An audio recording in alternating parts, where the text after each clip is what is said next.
Hello and welcome to Unshakable with Lovell Casiero. We're so glad you're here today. I am looking forward to introducing you to my next guest. Her name is Summer Braddock, and Summer is the artist who painted this beautiful, beautiful picture, which I will cherish for the rest of my life. I can't wait to tell you Summer's story and how accomplished she really is as an artist. But that's not really the unshakable part of her story. Becoming a mother was the unshakable part. And if you stay tuned until the end, you'll see how Summer shakes the unshakable host. Let's get started. I see hate through the pain. I see light in the rain. Dreams of brighter days. Tell me what you're thinking. I have hope in my spirit, flames of love in my heart. Baby, let me tell you something. I'm about to dance. You realize you're not in control. Once again, tell you once again. Hallelujah, I'm on my way to be the best version of me. Mama knows how to wake you up to dance. Mama knows you're not a mama knows how to wake you up to dance. Mama knows how to wake you up to dance. Mama knows you're not a mama knows how to wake you up to dance. Hello and welcome back to Unshakable with Lovell Casiero, and it is my pleasure to have Summer Braddock on the show today. Welcome to Unshakable, Summer. Thank you. Thank you for having me on your show. Yeah, so let's tell them a little bit about how I actually know you, and it's been a joy to get to know you, but I think it was the third episode, it was one of the first few episodes of Unshakable. I had a lovely interview with one of your really good friends, Dr. Eva Okla, and you all met because you were together in the hospital in Wilmington, Delaware, together many, many years ago as children, and you've been lifelong friends, and you have something in common, and that is the AMC condition that both you and Eva have. Tell us a little bit about your condition, what your limitations are, and the reason that you have this condition. Oh yeah, I have Arthrogryposis Multiplex Congenita. I like to say arthrogryposis. I know it's a long word, but I can't say yeah. it. That's why I'm letting you say it. So yeah, one of the main causes for arthrogryposis is if there's not enough room in the womb. So when I was in, what I like to say is when I was in my mother's belly, I was not alone. I have a twin sister who was with me, and there wasn't enough room to stretch and grow fully. So I wasn't able to fully develop my muscles like my sister was. She had more room than me, and so I developed arthrogryposis, and she was completely able-bodied, unaffected. So yeah, I was born with arthrogryposis, and it limits me by everyday things. I'm not able to use my arms. I'm not able to use my hands, my legs, my feet. I used to walk with braces up until 6th grade. And then I decided a wheelchair was best for me. So it's affected me completely. I'm able to use my mouth, though. So I taught myself how to write by mouth. And I do pretty much everything by mouth, whatever I need to do. So, yeah.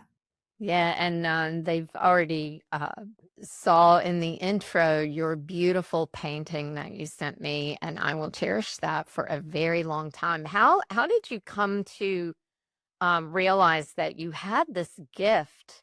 I was showing my husband the picture, And he said, "Oh my gosh, that is so amazing. She does that with her mouth. I couldn't do that with both of my hands," he said. So it really is an incredible gift that God has given you. And how did you realize that you could draw so well?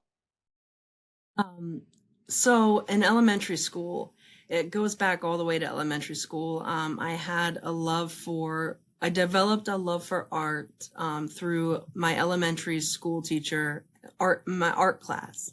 Her name was Mrs. Hamilton, and she encouraged the way that I drew with my mouth. She just encouraged me to just keep drawing because my drawings were pretty well done at a young age. I would go to the library and I would find books on, what do you call them? The books that you kind of step by step draw. And so I would go to the library often too when I was younger, and I would get those books as well. And I would just sit and step by step draw. That helped me learn to draw. And then I got into painting years later, and I fell in love with painting, and it's helped me get out of really dark places. What's some of your favorite things to paint? So some of my favorite things to paint are floral. I love flowers, any sort of scenery with gardens of flowers blooming. I love cottages. I love beach scenes. So mostly scenery and floral is what I mostly paint. I'll have to send you some of my beach photographs. As you know, we talked as we were getting to know each other. I live at the beach. I'll have to send you some of my photographs that I am lucky enough to take quite often. So, Yeah, neat. I'd love to do that because it might be inspiration for you. Yeah, And it will I'll, be. yeah, I wish I could just have you come and see it in person, I but know. maybe one day. So let's go back to, again, thank you so much for the painting. I love it. I will cherish it forever. I'm going to place it somewhere in my office where I see it often and every day. But thank you. And let's before I forget and don't come back to it, if someone is interested in seeing your paintings, can you share with us the website that they can find that on? Yep. They can find my art at paintingsbysummer.com. So, yep, just paintings with an S, bysummer.com. Well, you might want to get busy because I have a feeling a lot of people are going to want to support Oh, your talent. So hopefully now we know that there's other things that keep you busy these days, and the love of your life and your son, and we're going to talk about how that all came about. But before that, I would love for you to share what you have and you were so vulnerable and authentic to share with me when we first spoke about how you felt watching your sister grow up and being very, as you put it, very able-bodied. yeah. So, as I mentioned, I was born alongside my twin sister, and she was fully able-bodied, and I was not. Growing up, it was extremely hard to watch her get to do everything that I couldn't. I'll try not to cry during this, but Crying is I, definitely allowed on Unshakable. I want you to know that. You would not be the first. So I faced a lot of challenges. Just knowing that I was different and she wasn't. She was able to do everything like go on dates, drive a car, go to prom. She's an amazing athlete. And growing up, I wanted to do all of that as well, and I didn't get the chance to because of being physically disabled. Dating was really hard for me. I struggled a lot with the way I looked. Guys would say how pretty my sister was, and I should have looked like that, but I didn't because of the way I was born. So it was extremely hard growing up And I think it wasn't just hard for me. I think it was also hard for her as well, just knowing that she could have been this way too. But she did tell me once that the reason she knows that she couldn't have been the way I was born was because she would have just given up. God knew that I was going to just keep going and be strong with it. And she said she would not have been like that. Who Now you're knows? going to make me cry. But yeah. And I mean, as hard as it was also great growing up with her too, because she was really helpful with me. Yeah. So it's definitely had its challenges. Well, and you and I also talked about some of the difficult feelings that you had to get over, not just watching your sister, but feeling as if you were a burden to your family. And I have just found that in speaking both with you and with Eva, you bring so much light to me because you didn't give up, because you did recognize that God had given you a talent for drawing and you pursued that, and you not only you are a very accomplished artist, but you also work a part-time job. Tell us about your part-time job. And it's going to be, as we always do on Unshakable, we try to, if there is a nonprofit that is associated with the story, we try to highlight that. So today, tell us about your part-time job, your work with with this nonprofit, and what it's all about. So, finding employment was extremely another struggle. Another challenge I went through. I have my master's degree. I actually moved to Chicago. I lived on my own. I had caretakers come and take care of me. And even with a master's degree, I still wasn't able to get a job. And I found my husband, a man that I never thought I would even get married. I found my husband who has the same disability as me. And I moved to where he is from, around his area. So I moved up to the Norwalk, Ohio area.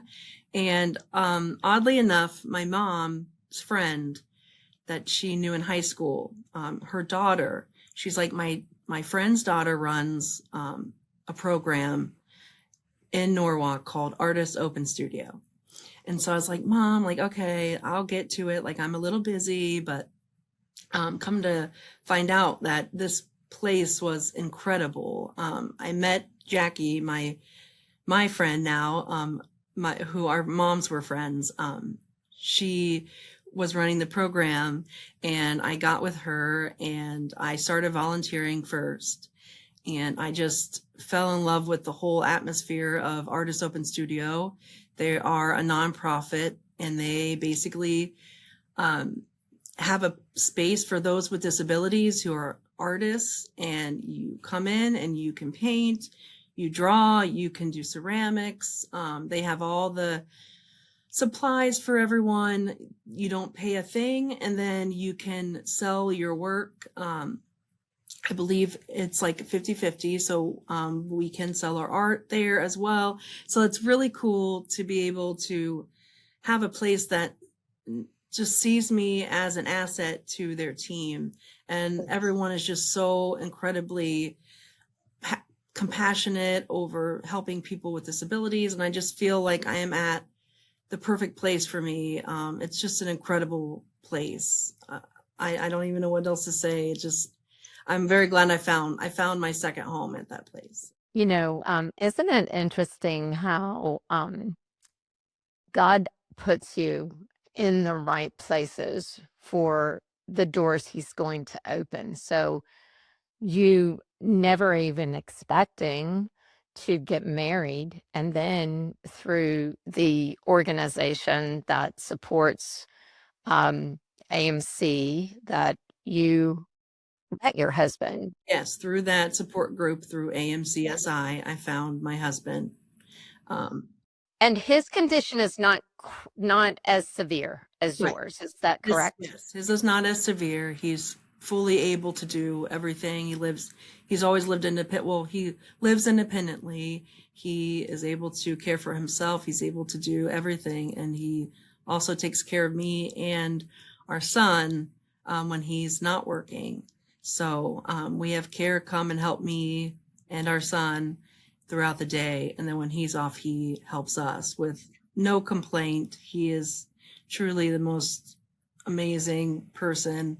And again, I never thought that I would even have a boyfriend. He was my first boyfriend, and just somebody who loved me like I never even thought I would ever be loved. So, Yeah. Well, true love is not about the body, but the soul, and it comes from the heart, and it is not about the outside of a person.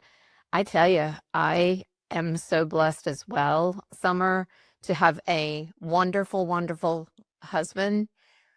But you would have never put us together. Like I was the preacher's kid.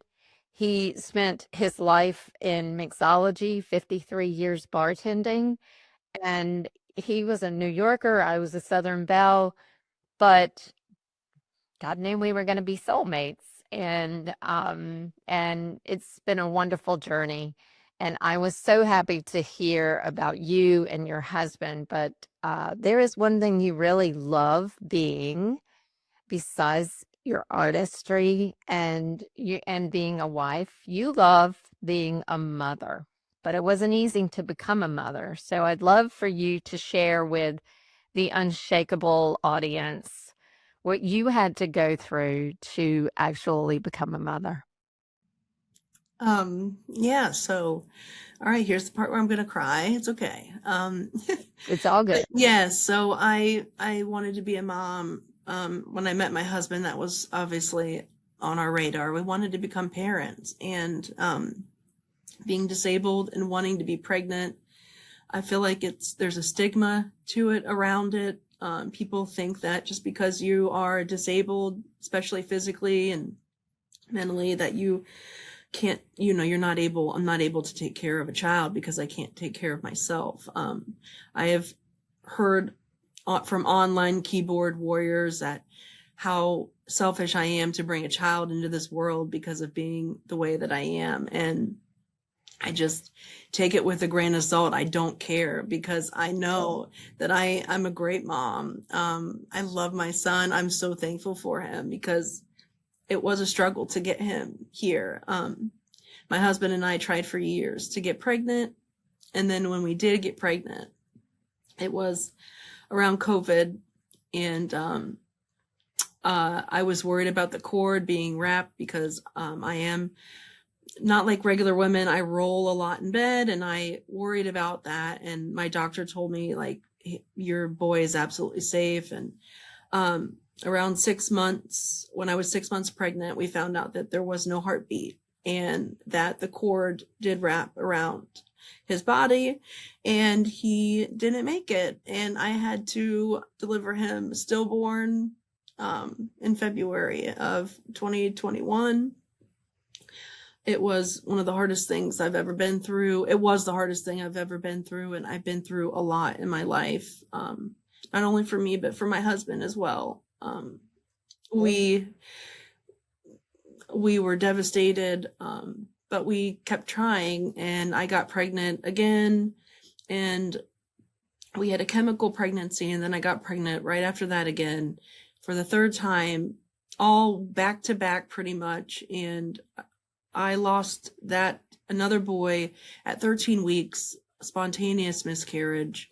And of course, that's when they will do blood work and let you know that, oh, by the way, even though you've been trying for years and wanting a child, and we've done all this blood work, we didn't check this blood work that is only checked after multiple losses. And I found out that that's why I had some issues within my thyroid and blood work. So, I really didn't think I would ever be a mom, and I knew I wanted to. I didn't want to give up that dream. So I had multiple people come up to me and want to be my surrogate. So I thought, I can't let this dream go. If people are, like, I feel like this is just somebody just letting me, like, you need to be a mom. So, of course, my twin sister was the one that really stepped up, and we were able to get her approved through the Cleveland Clinic to carry our son, who okay, so I guess I need to backtrack, but my husband and I did IVF. We made our embryos and we had one healthy baby boy. So that embryo was transferred to my twin sister in February of, I believe, 2024. And in October, we had our son. She was able to carry him full term. The pregnancy was wonderful. She did great. And I knew she would. But it's just crazy to think about, growing up, having her, and kind of being a little resentful for the way that she got to live her life, and I struggled, and she also struggled to become a mom. So she knew how it was for me. She didn't have any losses, but she knew how hard it was to try and not fall pregnant. So the fact that she was able to be my surrogate and just do it so selflessly, easily, is one of the best things that she's done for me in this life. And now I feel like we both know that this is why she was meant to be my twin. Like, I really do. Like, she was meant to bring my son into this world, because with my son, life is just so much more joyous, and Well, I love you it. have a beautiful family. And I'm so glad that you're excited to show your family's picture on Unshakable today. A lot of people are, funny about that, but I'm so happy that everyone gets to see this beautiful family. And Scott, and you are an incredible mom, and you're going to be an incredible mom, because the one thing that Scott's going to know is that you'd never give up, no matter what life does, or life doing what life does, that you keep going and you work within the gifts that God has given you. And every child should have a parent that sets the example that you set, of persevering and making it through and not giving up. I love how you said, I didn't want to give up on that dream. And so I think that is an amazing story. Tell us a little bit about, what Scott loves to do and what you love to do with him.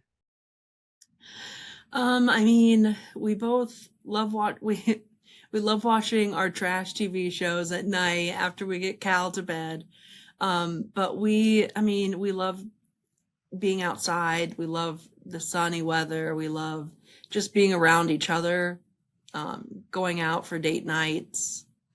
But I think mostly we love both just being parents and teaching. No, I'm saying Scott, and Scott is your husband. Yeah, And Scott I'm is my saying husband. Scott, but my question was really about Cal. So Oh, okay. but good thing we didn't leave Scott out, because he makes up part of that beautiful family. And you've already talked about what an incredible husband he is. But what are some of the fun things that you like to do with Cal? Um, oh gosh, he loves being outside. So lately, especially as the weather's been better, we love going outside. We do bug hunts. He loves splashing in puddles. Because I do art, I'm constantly having pens and markers and paint. So he's also loving art and wanting to color as much as he can. I'm very blessed to have people around me that take care of us. It's wonderful to have them. They treat him just as their own. They love him so much. And it's been a little bit of a challenge to just know that I can't physically help a lot at this stage. The newborn stage was super hard for us, but this stage is fun. And although it's still a little physical for me, I'm looking forward to him getting older and being more physically able, like physically able to help a little bit more and such. So I'm just excited to see him grow and learn and love. Yeah, I will. And that's what he will learn because so many children are brought into the world that parents look at as a mistake or, they weren't ready to have children, but you so wanted this child and you love this child and you are devoting your life to raising this child. And I know that Cal will he probably already senses it as a little boy, but as he grows older, he'll know how blessed he was to be born to you and to Scott and into a family that just loves him and teaches him that. I was reading a chapter in the Bible the other day, and it just reminds us that God is love and love is God. And that's really what matters in life. So, um, well, I think we have covered a lot. I wanted to make sure that we talked about how people could get your art and talked about the studio there in Ohio, that all of that information will be provided to the listeners and the viewers. Um, Summer, what else would you like for people to know about your story? Um, just, struggles come and struggles go. Just keep going. Um, don't take the little things for granted. I know that there's always someone worse off than me. But if there's something you want to do in life, just try it, do it, you know? I know it was hard for you to step up and tell your story, but there is a perfectly able-bodied, struggling artist out there that's going to hear this and say, by God, if Summer can do this, so can I. And you're going to give them encouragement. You're going to encourage that I hope so. mother and father that have been trying to have a child. And I even had in my own family a situation where my sister carried twin boys and she lost both of them in a situation where one had gotten sick and then they actually had to take them too soon. But Jonathan and Justin are waiting for us in heaven, and they're part of our family. And my sister still honors them every year on their birthdays. And God blessed her with a beautiful daughter. But we understand that kind of loss. And when you were talking about it, I was going back to that day when I attended that funeral in that little tiny coffin, and it's sad when that happens. And you not only have Cal here, but you have a child in heaven that is waiting for you.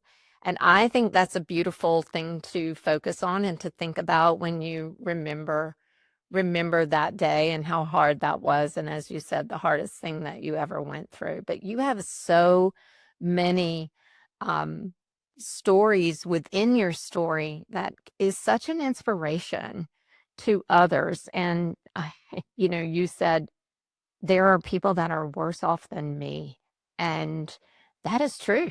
No matter who you are or what you're going through or what type of health issue you have or financial issue you have or mental condition you have, you can always find someone who's worse off. And I just love how both you and Eva have overcome a very debilitating condition, but you are both very accomplished women.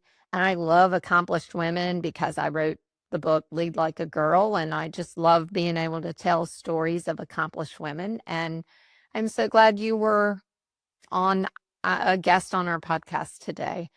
As I said, they're going to be able to reach out to you for your paintings. And also, I would encourage you to support the nonprofit that Summer has asked us to honor today. Tell me one more time the name of the actual art studio, Summer. The art studio is called Artists Open Studio in Artist Open Studio in Norwalk, Ohio. Ohio. Yep. And we're going to put the website on the video as well. So you'll be in the podcast information. So you'll be able to get it. So any parting words? You know what I thought of? So I've never been on a podcast before, and I thought, what, do you have a piece of paper and a pencil? Because I would love for you to try to write or draw, whatever you prefer. Oh with my your gosh. mouth Well, real I'm going to quick. take that challenge. Is that okay? So this is Yes, what I I do. do. Hang on one So, second. I have so my I just notebook right here in I front of me. facilitate workshops at Artist Open Studio, and so this is what I do. When I do a workshop, I like to have the people try to just try it one time and just see. Okay, we need to go on record that I can't draw, period.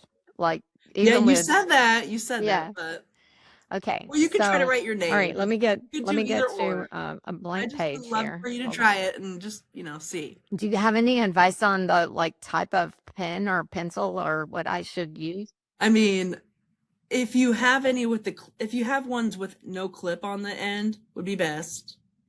Okay. Anything like a highlighter or a Sharpie. Yeah, that's fine. And then I have a Sharpie. yeah, and then All right. what I do is I figure out which side of my mouth. My left side is the one. It's so weird. My left side is the side I use all the time.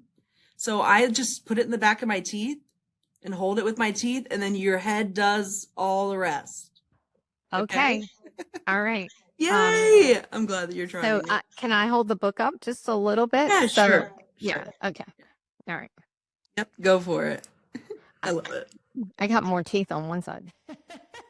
The other, so I'm gonna go with that. Well, try whichever one. I love it. Okay. You weren't expecting this, huh? No, I wonder, but it's fun. All right. I love it. I love a challenge. And Okay, good. no, Me I too. was Me not too. expecting this. We did not talk about this. No, we Okay, didn't. here we go. All right.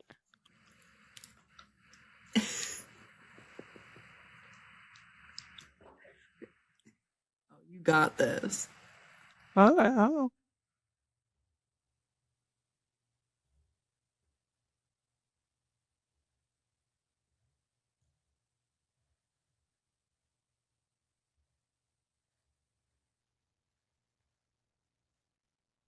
You might surprise yourself. Let's see.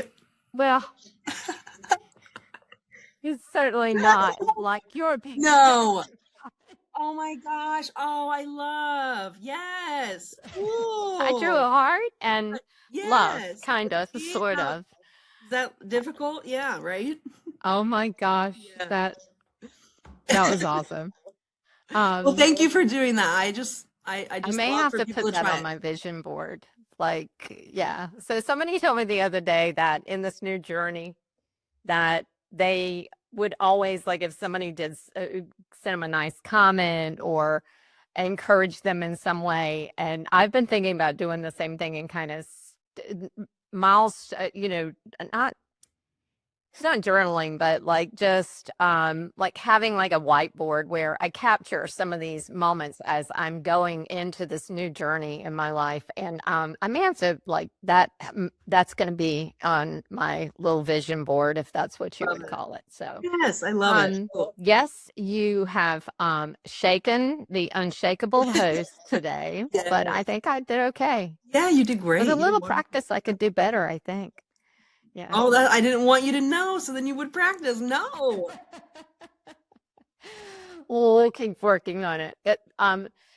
Summer, you've been amazing. Thank you so much for being on the show today. And you are truly a story of Unshakable. I can't wait to continue following your journey with your family, with Scott, with Cal. I can't wait just to like follow you and see all of the fun things that you do as a family, as a mother.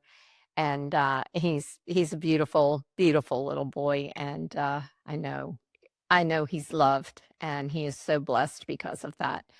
I also want to kind of shout out to your sister who um, was just amazing to do that. That's not an easy thing to do, to be a surrogate for someone. And that was an amazing blessing for you It as was well. her fourth C-section that she did through this, which was a little scary too. You know, I wanted to make sure at the end of the day, she was the main priority. You know, making sure that she was safe and healthy before anything else. But luckily, she did great with the incision, everything, the recovery, everything was great. So That's great. Well, because you know why? God was in it, and not with God, all things are perfect. And I just know that the best is yet to come for you. I mean, you still have your whole life ahead of you and watching your amazing son. And I know when we spoke before, I said, "What's next?" And that was what you noted, just watching him grow up and being a mom. So I wish you nothing but the best. I thank you for the little challenge today. And we're never too old to learn. And actually, I think I told you this, but I had recently had a friend that was visiting me from Pennsylvania, where we moved from a few years ago, and and we were talking about talents, and she said that she could draw, and I said, "Really? I never knew that." And I said, "I can't draw anything," and she said, "W- "Well, have you tried lately?" So, maybe that's something I should try. But anyway, thank you all for being here today. Thank you for being part of this amazing story with Summer Braddock and her journey. Thank you, Summer. I appreciate you so much, and you did a great job. Thank you. Until I see you again, we drop a new episode every Wednesday morning at 6 a.m. on YouTube, Spotify, and Apple Podcasts, just in time for your commute. Until I see you again, I wish you nothing but the best. Be well, be safe, and whatever you do, be you. God bless. I see hate through the pain, and I see light